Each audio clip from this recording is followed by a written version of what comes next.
আসসালামু আলাইকুম my YouTube family, কেমন আছেন সবাই? আই হোপ সবাই ভালো আছেন।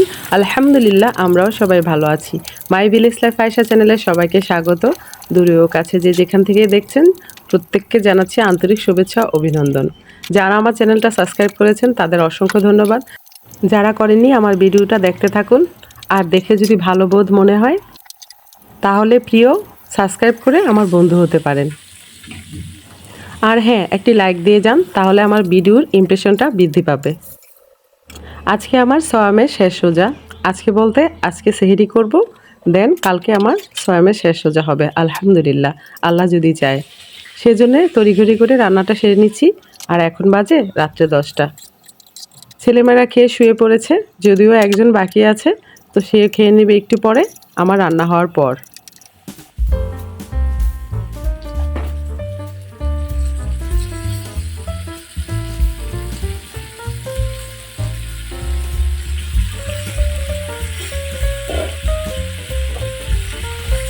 ইদানিং বসে বসে আমি এইটাই ভাবি, কোন জঙ্গলটা বেশি সুন্দর, কোন জঙ্গলে আমি ভালো করে থাকতে পারবো, আর কোন জঙ্গলটাই বা আমার জন্য আরামদায়ক হবে।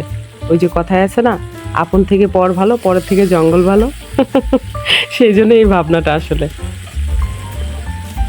নিজের জিভে দেয়া জিনিস, মানে টেস্ট বোঝা জিনিস মুখে নিয়েও যখন ওই খাবারটা আপনি অন্যকে দিয়ে দিবেন, নিজের খুব পছন্দের একটা জামা, খুব সুন্দর একটা জামা আপনি নিজে খুব পছন্দ করে পরেন, কিন্তু অন্যের চাওয়াতে বিন্দুমাত্র চিন্তা না করে দিয়ে দিবেন, আর সেই সব মানুষগুলি আপনাকে কষ্ট দিবে। এটাই বাস্তব। খুব ভালোবাসার মানুষগুলি কিন্তু কষ্ট দেয়, পর মানুষ কিন্তু কষ্ট দেয় না, আর দিলেও কিন্তু গায়ে লাগে না।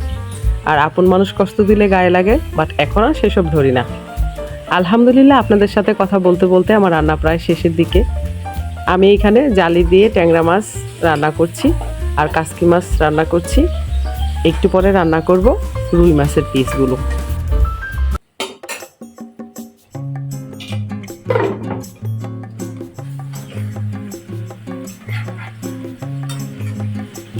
যখনই আমি কাসকি মাছটা রান্না করি তখনই আমার ছোটো খালার কথা মনে হয়। আমি যখন ঢাকা ভাড়া থাকতাম তখন আমার খালামণিও ওখানে ভাড়া থাকতো, আর খালামণির হাতে কাসকি মাছ সেই লেভেলের মজা ছিল। সত্যি বলতে অনেক অসাধারণ ছিল। যখন কাসকি মাছটা খেতাম তখন মুখে লেগে থাকতো বেশ খানিক ধরে, এত ভালো লাগতো বলার বাহিরে। শুকনো শুকনো করে সুন্দর করে খালামণি রান্না করতো। অবশ্য কখনো দেখা হয়নি রেসিপিটা, আর আমি যা রান্না করি আমার জীবন থেকে ঠেকে ঠেকে খাওয়া। আসলে কি জানেন, বাদাম খেলে, দুধ খেলে বুদ্ধি বাড়ে? কখনোই না। হোঁচট খেলে বুদ্ধি বাড়ে, কিন্তু আমার জীবনে কত হোঁচট যে আমার খেতে হবে বুদ্ধির জন্যে সেটা আমার জানা নেই। তবে রান্নাটা এখন মাশাআল্লাহ ভালোই পারি। একটা সময় কাটিয়েছি আমি কিছুই রান্না করতে পারতাম না। একদিন আমার শ্বশুর আমার বাসায় বেড়াতে গিয়েছিল ঢাকাতে। আমি কাসকি মাছ রান্না করেছিলাম, আর সেই মাছটা আমার শ্বশুর খেয়ে বলছে ভালোই হয়েছে। আমার শাশুড়ি পাশ থেকে বলছে, এটা কি কাসকি মাছ হয়েছে না পাতলা করে একদম অনেক পাতিল ভরা খিচুড়ি হয়েছে? তো যাই হোক, আমার শ্বশুর আবার বলছে, ছোট মানুষ, ছেড়ে দাও, ও যা পারছে তাই তো রান্না করবে, তাই না, তুমিও খাও। আমার শাশুড়ি বলে, না বাবা না, আমি এসব খেতে পারবো না। আমার শাশুড়ি খায়নি, বলছে আমি এসব খেতে পারবো না। তারপর ওনারা রওনা হয়ে গিয়েছেন। তখন আমার বাবা অসুস্থ ছিল হসপিটালে, ওনাকে দেখতে গিয়েছিল। মাঝে মাঝে অনেক আগের কিছু কথা অনেক মনে হয়। আশ্চর্য ব্যাপার কি জানেন, এখন আমার শাশুড়ি আমার হাতে রান্না খায় আর বলে থ্যাংক ইউ থ্যাংক ইউ। এটা ওনার কমন ডায়লগ। উনি এত প্রশংসা করে যেটা বলে বোঝানো যাবে না। তো কখন মানুষ কার প্রিয় হয়, কখন মানুষ কার অপ্রিয় হয়, সেটা সময়ে অবশ্য বলে দেয়। এমন বহুত মানুষ আমার কাছে ছিল, অনেক ভালোবাসার ছিল, অনেক মহব্বতের ছিল। আজ তারা স্মৃতির কোঠায় আমাকে রাখে কিনা আমার জানা নেই। এমন কিছু মানুষ আমার জীবনে এখন পেয়েছি যারা আমাকে কখনোই দেখতে পারতো না, আমার ছায়াটাও সহ্য করতে পারতো না। আনফর্চুনেটলি আলহামদুলিল্লাহ, ওরা এখন আমাকে অনেক ভালোবাসে। মাঝে মাঝে ওইসব মানুষদের মনে হয় বেঈমান বলে গালি দেই, কিন্তু সেটাও দিতেও কষ্ট হয়। ভালো তো বাসতাম, এখনও বাসি। তো যাই হোক, আলহামদুলিল্লাহ, দেখেন আমার তরকারি হয়ে গেছে। এটা হলো জালি তরকারি ট্যাংরা মাছ দিয়ে, আর পাশেটা কাসকি মাছ। এখন আমি বসিয়ে দিব রুই মাছের পিসগুলো। আমি ফ্রাই প্যানে গরম তেলে কিছু পেঁয়াজ দিয়ে দিলাম, তারপরে রসুন পেস্ট দিয়ে দিলাম, আদা পেস্ট দিয়ে দিলাম 1 চামচ করে। পাশে রেখে দিয়েছিলাম 2টা টমেটো, এরপর দিয়ে দিব সেই টমেটোগুলো।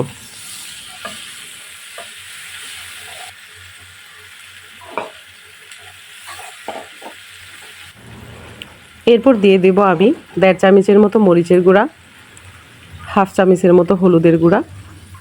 এরপর দিয়ে দিব 3 চামচের মতো টক দই। টক দইটা আপনারা ফেটিয়ে নেবেন, তাহলে ভালো হয়। যেহেতু আমার তাড়াহুড়ো ছিল, সেজন্য আমি এমনিতেই দিয়ে দিলাম। এবার মশলাগুলো আমি ভালো করে কষিয়ে নিব।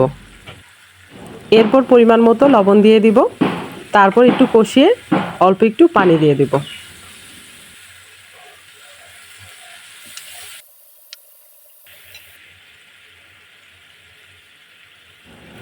পানিটা যখন ফুটে এসেছে, তখন আমি ভেজে রাখা মাছগুলো দিয়ে দিলাম। দেখুন আলহামদুলিল্লাহ অনেকটাই হয়ে এসেছে। এই পর্যায়ে এসে আমি একটু জিরার ফাঁকি দিয়ে দিব, তাহলে ভালো একটা স্মেল আসবে। তরকারিটা কিন্তু অনেক সুন্দর হয়েছে। যদি ভালো লাগে তাহলে একটা লাইক দিয়ে দেন প্লিজ।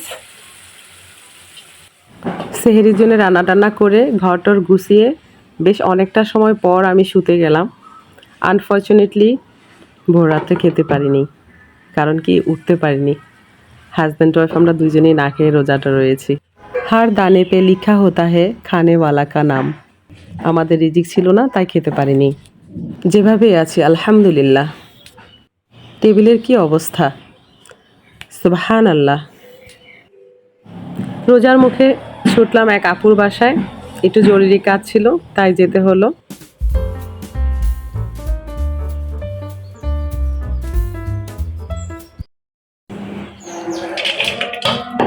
আজান হয়ে গেছে।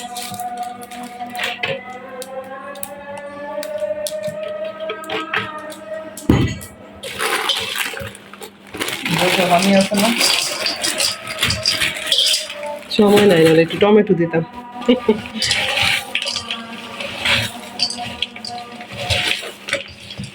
একটু পানি দেন তো, পানি নিয়ে নিই। আজান হয়ে গেছে।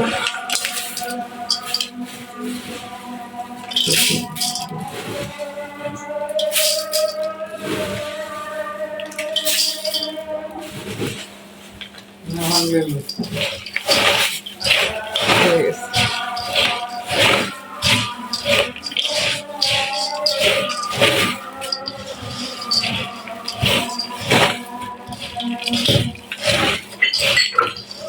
দেন গ্লাসে।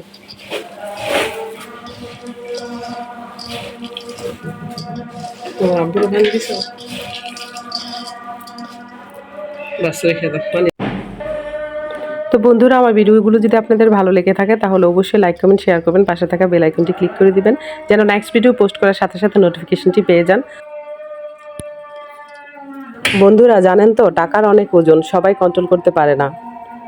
খুব কম মানুষই কন্ট্রোল করতে পারে, আর বেশিরভাগই নষ্ট হয়ে যায়। তোমরা অবশ্য তো আজকের মতো এখানেই রাখছি। দেখা হবে নেক্সট ভিডিওতে। পরিবার নিয়ে হ্যাপি থাকবেন, সুস্থ থাকবেন, আর অবশ্যই পজিটিভ থাকবেন। আল্লাহ হাফেজ।